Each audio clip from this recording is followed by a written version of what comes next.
नमस्ते दोस्तों। मैं आज आपको चेतन भगत का जो बुक है 11th रूल्स फॉर लाइफ, इसका 10th rule it's my fault, इसके बारे में बताऊंगा। इट्स माय फॉल्ट मतलब यह मेरी गलती है। जब हम किसी सिचुएशन में दूसरों को ब्लेम किए बजाय खुद को रिस्पॉन्सिबल समझते हैं और कहते हैं कि इट्स माय फॉल्ट, तो आप खुद उस सिचुएशन का कंट्रोल ले लेते हैं। उसकी जिम्मेदारी हम खुद पर लेते हैं। मैं इसके आपको कुछ एग्जाम्पल दूंगा, उससे आपको यह रूल समझ में आएगा। पहला, कि बहुत बार हमें सैलरी कम होती है या जॉब में बॉस हमें रिस्पॉन्सिबिलिटी ज़्यादा नहीं देता है, तो हम कहते हैं कि बॉस ऐसा है या ये कंपनी ऐसी है। उसके बजाय अगर हमने ये सोचा कि may be it's my fault, अगर मैं ज़्यादा क्रिएटिव काम करूँ, अच्छा काम करूँ, डिवोशन दूँ, कुछ नए आइडियाज़ निकालूँ, तो बॉस मुझ पर और ज़्यादा रिस्पॉन्सिबिलिटी देगा। और अगर मैं वो रिस्पॉन्सिबिलिटीज़ कंप्लीट करता हूँ तो मुझे अपने आप तनख्वाह मेरी बॉस बढ़ाएगा या कंपनी में मेरा प्रमोशन होगा। मतलब किसी को ब्लेम देने बजाय खुद पर उसका कंट्रोल लेना है। दूसरा एग्जांपल मैं आपको देता हूँ कि बहुत बार हमारा वेट ज़्यादा होता है, तो हम कहते हैं कि इट्स माय जेनेटिक प्रॉब्लम और मुझे समय ही नहीं है, मैं बहुत व्यस्त हूँ।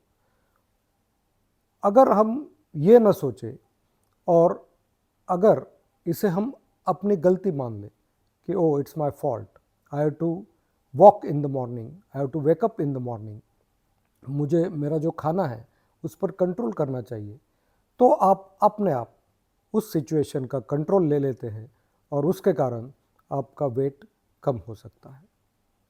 तीसरा एग्जांपल मैं आपको देता हूँ कि कभी कभी किसी दोस्त के साथ आपके अनबन हो जाती है, तो हम क्या कहते हैं कि अरे वो मुझे समझता ही नहीं है, या मेरे प्रॉब्लम उसे समझते नहीं है, या वो उसकी ही खुद की चलाता है।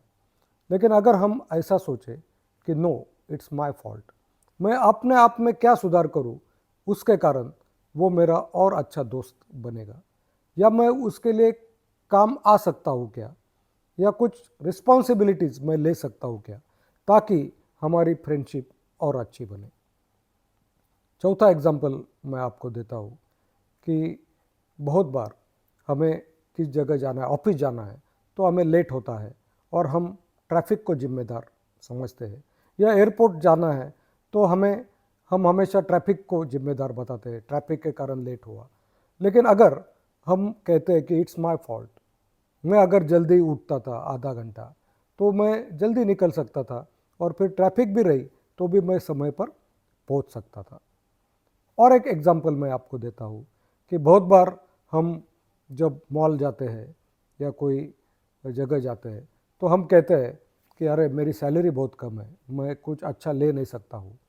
उसके बजाय अगर आपने सोचा कि इट्स माय फॉल्ट, मेरी सैलरी क्यों कम है, मैं एक अच्छा काम और कर सकता हूँ क्या, फिर मेरी सैलरी अपने आप बढ़ेगी।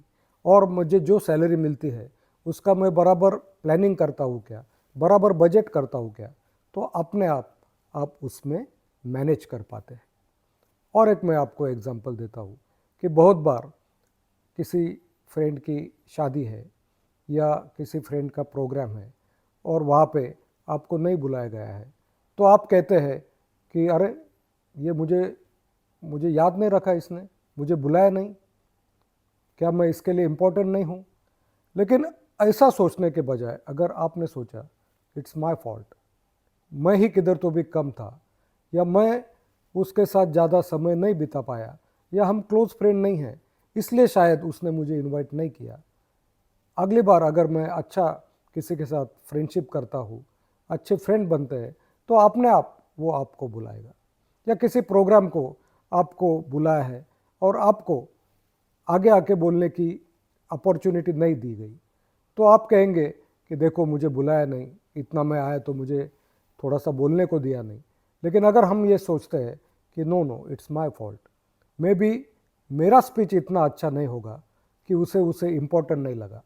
तो इस प्रकार इस ऐसे अलग अलग सिचुएशन होते हैं, इसमें अगर दूसरों को हम ब्लेम नहीं करते हैं और ये अपने आप की गलती है ऐसा समझते हैं, इट्स माय फॉल्ट ऐसा समझते हैं, तो हम सक्सेसफुल हो सकते हैं। क्योंकि जब हम इट्स माय फॉल्ट कहते हैं, इसका मतलब उस सिचुएशन की जिम्मेदारी आप खुद लेते हो और वही आपके यश की पहली स्टेप होती है। तो इसलिए हमेशा याद रखिए, don't blame other, just say it's my fault. Thank you very much, have a nice day.